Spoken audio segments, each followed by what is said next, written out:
ماذا استمعين عليك أرسلت توا أليدا أرسلت توا وارين مرغي urkutaalaba leh 28kii bishii December sanadkii hore waxaa qarax ismidaamin ah oo ka dhacay isgoyska Ex Control Afgooye ee Muqdisho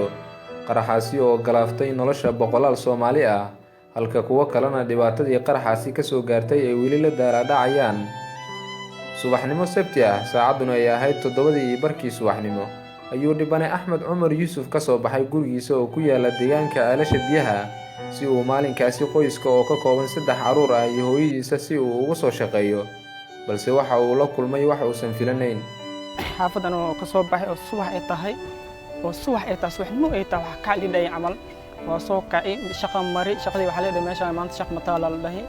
injineerka dhowr saac ayaan tuutooy wuxuu leeyahay ma shaqo meesha maanta shaqo mataal la dhahay sidii aan ku soo baxay meel kale liiga soo baxay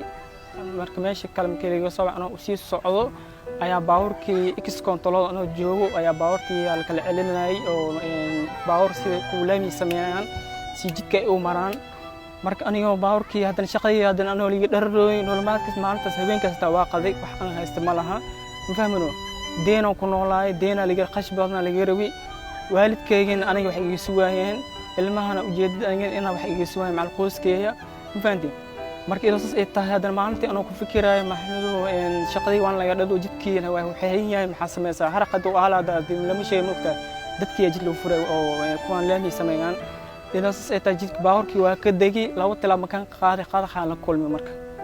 anoo qadax aan la kulmay aan naxtin ku tan anoo hadan ruurtii iyo qoyskeeya iyo walaalay iyo familkii aan fikiray ayaa hadan qoyskii ayaa hadan qarxiyaan la kulmay naxtin ayaan la qaaday meeshii hadan lugta aan ku istaagay dhibane Axmed ayaa sheegay in markii qaraxa qabsaday uu dhaawacmay uu waayay daryeelkii caafimaad ee uu u baahnaa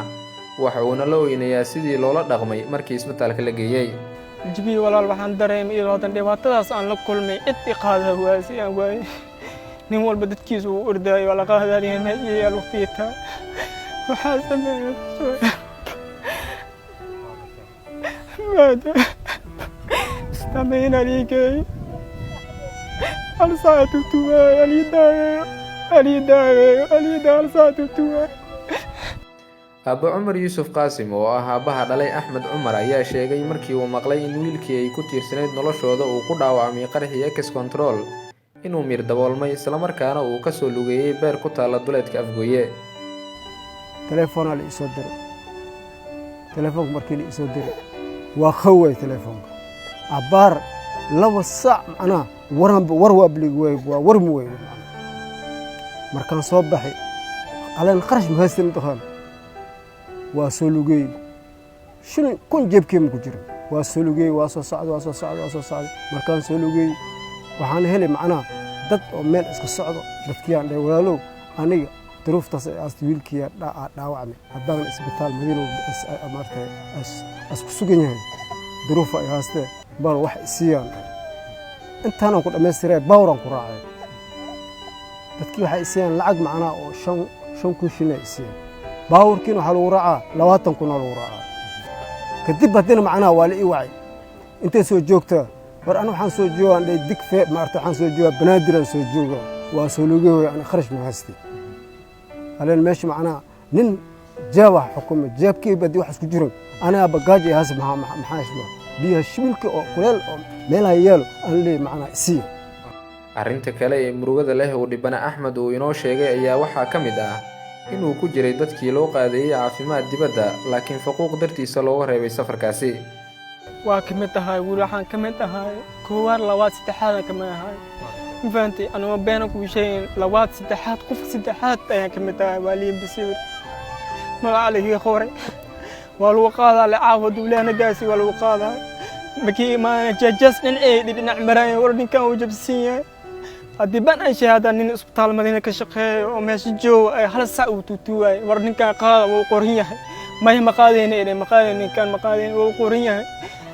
sibirkiisa xisna waa qaaday maxna uu dhaay maqaadeen ninkan jajas meesha uu dhinac maray alxamdulillah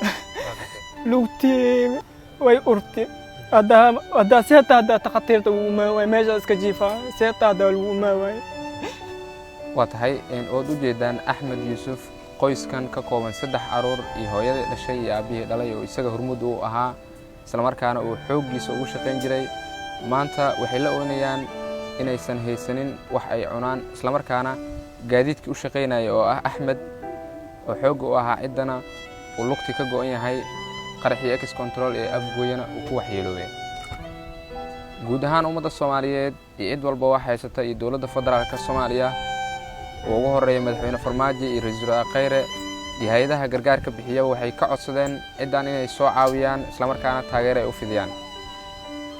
dawladda Soomaaliya waxaan ka codsanayaa in kasta wax bixinta Ilaahay iska leeyahay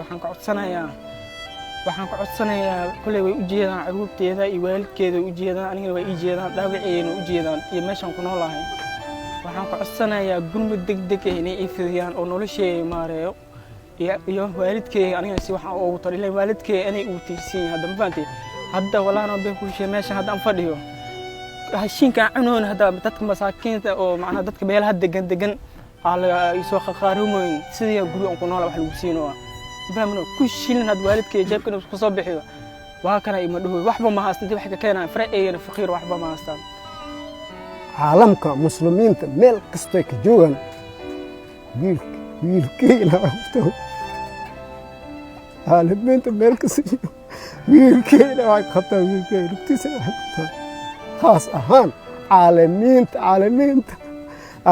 ميل كسر جوان مسلمين ميل كسر جوان عالمين إن إلهي معنا ويلك خفتان ويلك إسماعيل هذا بريسة سومالي كابل تي في مقالة مقدشة